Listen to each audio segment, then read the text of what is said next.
Scott McDivitt here, and we are once again having another conference on the linoleum.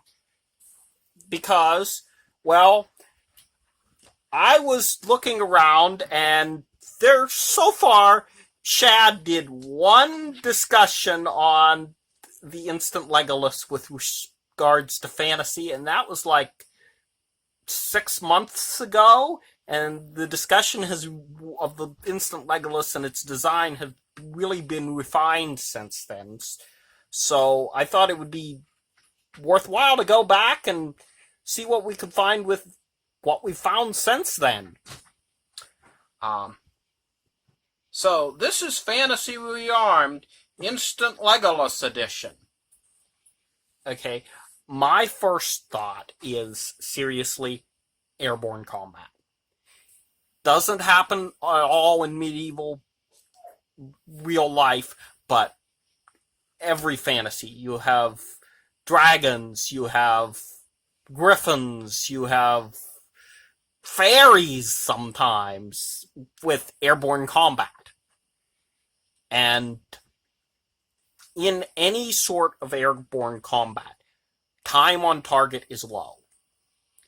You appear out of nowhere, hit them hard, and disappear. That is the advantage of air. That is speed. And as was found in World War I, rate of fire is everything in airborne combat. If you don't fire fast, you don't hit. If, say, you're on Toothless's... It's everything is the burst mass. Yeah, if, say, you're on Toothless's back and you're trying to take a shot at, say, a dragon hunter ship, you've got a second, maybe two. If it's Toothless, it's even less. Yeah. So, if you've got a normal bow, you got one shot. He makes the Stuka dive bomber sound for a reason. Yeah. With a normal bow, you've got one shot. With an Instant Legolas, you might have two. But that's double the chances to hit. Yeah.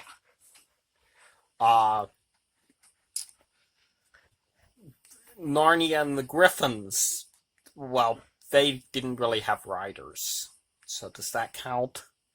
I imagine the Griffins in Narnia were rather like centaurs. They only let people ride them in important occasions. Point. But, basically anything where time on target is important. And I know you had a list of other things, but I wanted to note here that really that is not what you want when you're answering an airborne target. If a dragon is coming at you, if a fairy or a griffin is coming at you, an Instant Legolas might not be the thing you want to have in your hand. Because your chances of hitting, yeah, you're going up, but it's a smaller bolt. And you are probably only going to hit with one bolt. Even if you put 5 of them in the sky. And the fact that one bolt might not kill your target is probably a bad thing. One bolt not killing your target ends up with you dead and an annoyed target.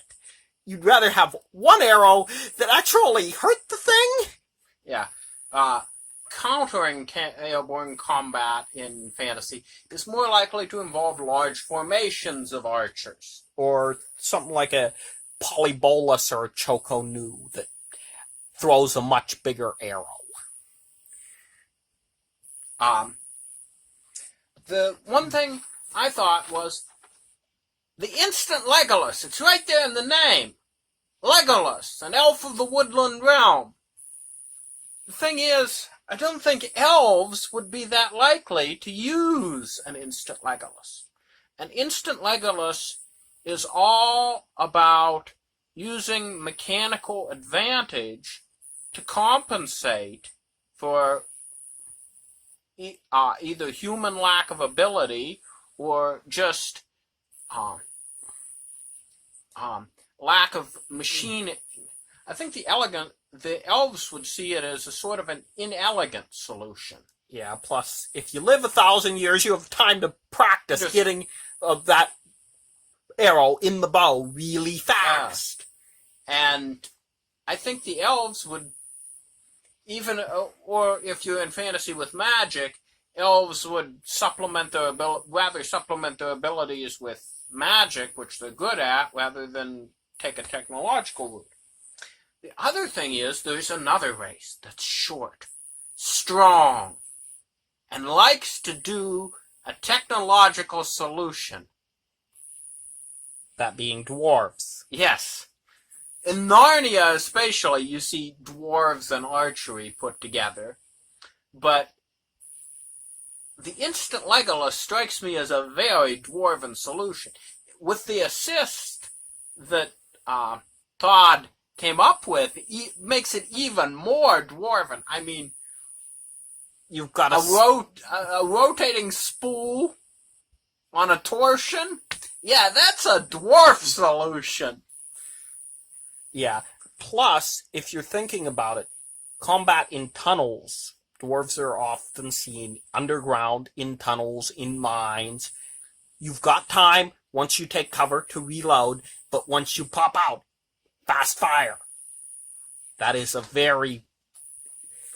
Again, this is essentially a rapid fire equivalent. It's sort of equivalent to an SMG, and that's very, very useful in close range terrain, build up terrain, like a mine. Okay, the next race on the traditional list is orcs. You want orc machining to build that? True. I think the orcs would literally be using a double assist. Double bow assist. If at that. They were, to quote Tolkien, rather clever with machines and wheels and devices for killing large number of peoples at one go. Point. But a lot of orcs in fantasy get kind of mass-produced, probably a holdover from the Orakai in Peter Jackson's Lord of the Rings movies. And so their gear is seen as rough, mass-produced, and generally not quite up to snuff. Yeah. Now the third one, and the most likely race, because they're the race that built them. Humans. Humans built them. Yeah, it's safe to say in any fantasy novel, seeing these in human hands would not be out of place. Yeah. We're the guys who think, wow, I can shoot one bow, one bow really good, wouldn't be able to shoot 5 not as good, be a better idea. And for the last one, maybe I can pull a bit of a plug. Oh, you're going to plug your own fantasy novel now, aren't you? Oh! And so, folks, yes, I am going to plug my fantasy novel right as soon as my cell phone dies on me. Yeah, he's probably not going to get that out anytime soon, as in before the heat death of the universe. It's been, 2 years you've been working on it now? 6. It is in second draft, and it has been there for 6 years. But for my own fantasy race is the Tauran, and their big thing is their white night eyes.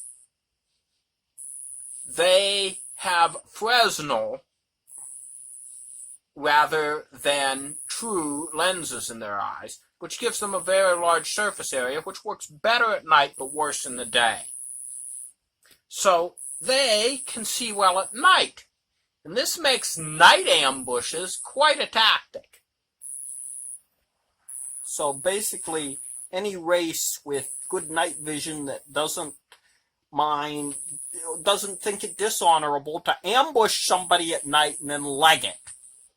Yeah. Well, you've got 5 rounds, 5 shots, and then rather than reload, off you go across the country. With everybody else in hot pursuit. So basically what we have is airborne combat, ambush, dwarves,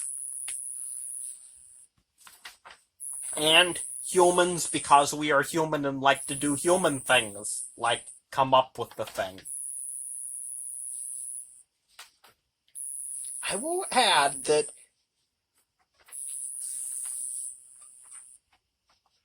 if your name is Jorg, and you're in a fantasy novel, I now expect to see you pulling out an Instant Legolas.